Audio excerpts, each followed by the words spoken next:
This video will follow the logic set out in the previous video, therefore, if you have not seen the previous video, I recommend to view the first chapter before. In this chapter, we will investigate more about the possible logic behind the Serpentine Tower and possible theories that could lead to advancing the quest.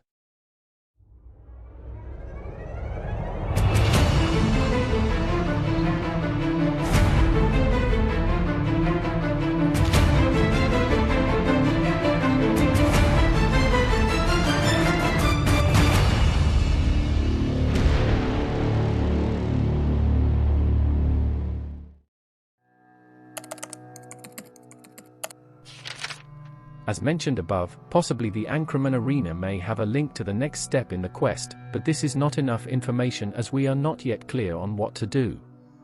So we must go back to the Serpentine Tower for more clues and try to put together an idea for the whole quest. It can be seen that on the central table of the laboratory there is another research paper, even this one is on a blood stain, but we will talk about that detail later. For now, we will focus on the information this document can provide us. This research paper is called a divination spell, which is based on specifying the gender of an unborn child. But what does this mean? Here we can see one of the tricks that almost all research papers contain.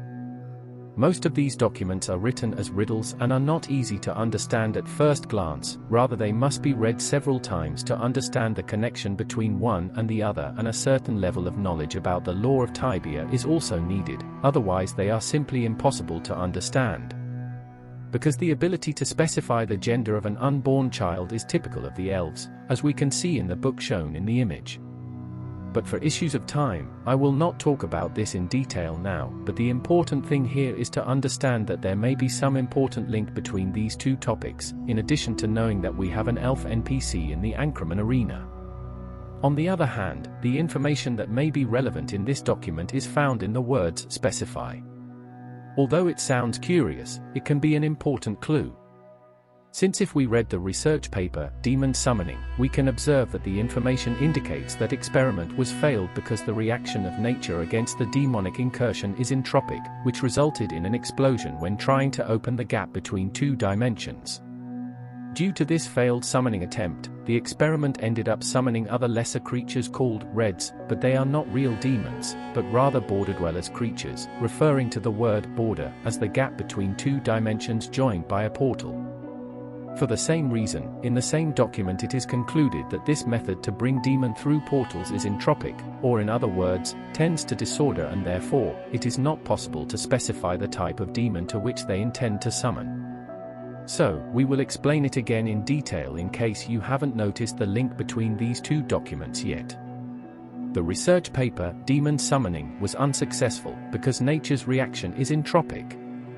It tends to disorder, and this resulted in bringing weaker creatures and not demons. Therefore, as mentioned in the research paper, an entropic counter spell needs to be created to make the spell work properly. This entropic counter spell would be the opposite of disorder. So if the word entropic means disorder, the opposite would be specific. In this way, we can understand that the document Divination Spell is an investigation after Demon Summoning. In addition, this method of divination was successful, since they managed to specify the creature that they really wanted to bring to our dimension. But that's not all about this research paper, as we don't know what to do with this information yet. We need to find out how these clues could be useful in advancing the quest. But first, we will turn to a curious book in the Serpentine Tower Library, which tells us about a princess of Ancraman named Maharu. This book tells us that this princess was very loved by both people and jinns, and for the same reason the jinn decided to build a garden for her to visit when she was sad. The princess fell in love with her garden and visited it from time to time, but over time her visits were less frequent, until one day, as the book says, a smile came to her face, and this gave her the necessary motivation to return to work in his garden, until later she died under his favorite tree. Then her garden, being so valuable, was desecrated by a caravan, and an immersive force was unleashed which left the place totally destroyed. This indicates that this woman possessed great powers, which perhaps she herself ignored. These powers are attributed to her bloodline from the royal family of Ancraman, which would be the pharaohs. Information in this book can be extremely important, and we will try to explain it briefly. As I mentioned, in these books there are many riddles, and the phrase, "a smile came to her face," is one of them. This particular phrase would mean that the princess had a child, and her child was the reason that prompted her to return to work in her garden. But what does all this mean? The quest seems to be extremely complex, and for the same reason at first glance it seems that nothing makes sense, but investigating in detail, some pieces of the puzzle begin to come together. In this case, if we go to Ghostland we will find a desolate place, but it has some small details that give us some clues. To the south of this place there is an illusion of a garden, and if we get closer, we will see it as a destroyed garden. On the other hand, there is also another illusion on the side of a tree and a ghost woman walking, in a scene that appears to be a suicide or murder. Is this the garden and the tree spoken of in the book of Princess Maharu? The truth is that these clues are too few to verify and could be just coincidences, but if we go to talk to the Banshee Queen, she will tell us some very interesting dialogues. She makes it clear to us that she possesses a curse that has left her in her undead state and makes her a guardian of this place. Also, if we ask her about holy orchids, she will answer us. The odor of these flowers, it brings back memories. So we know that for some reason the flowers bring back memories to her. Will these be memories of the garden before she became an undead? Most likely yes, since even when we finish Banshee Quest, she will give us a kiss that will transform us into undeads. With this kiss, she takes away our soul forever, and we will appear on the surface of Ghostland, right in a grave next to the tree. Also, let's remember that the book in Ankreman tell that ascension depends on 3 factors. Releasing the Ark, Ra and Uthan, which form a trinity. These words are translated into our language as body, soul and memory, respectively. Then most likely this quest is a requirement to advance in the Serpentine Tower, since to ascend, one of the requirements we need is to free ourselves from our soul, and in this quest we achieve it. But going back to Maharu, who is his daughter then?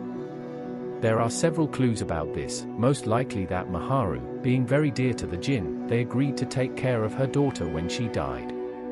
And if we visit Blue Jinn Fortress, we will find a young orphan girl named Dima, which is a name in ancient language and means moon flower, which would indicate that Maharu gave her that name due to her love for flowers. On the other hand, we also know that there are 3 mysterious banshees in Tibia. One located in Jakundaf Desert and another in Tais, which are also related to this topic and most likely to Serpentine Tower, but we will talk about this in more detail in the next video. For now we will return to the document, Divination Spell. We know that to specify the gender of an unborn child, or in this case specify the type of demon that is intended to bring, a woman with a uterus would be needed, which would be part of a ritual to carry it out. It's for this reason that in many places we find demon and banshees. Therefore, these banshees would be necessary for use in rituals, and this would be one of several methods to bring demons into our reality. But then, what does the research paper Divination Spell mean to us? Most likely, it means that we must sacrifice the blood of a woman for one of the steps, therefore a woman and a sorcerer would be the right player to pull the Jinn lever. This theory would fit perfectly with the hint that Cipsoft left in an article dedicated to Serpentine Tower on Tibia.com, in which Cipsoft placed an illustration of a woman next to the Jinn, and also the name of the image is called Sorcerer and Jinn. Therefore, so far we know that the Ankreman Arena could be one of the next steps to advance in the quest, and that the right character for this action should be a female sorcerer. I invite you to test these theories, but as I mentioned before, there are still many more clues, even more specific than the previous ones. So for the next video, we will see more clues and more details. In the meantime, I hope you can continue investigating and contributing your ideas or knowledge in the comments.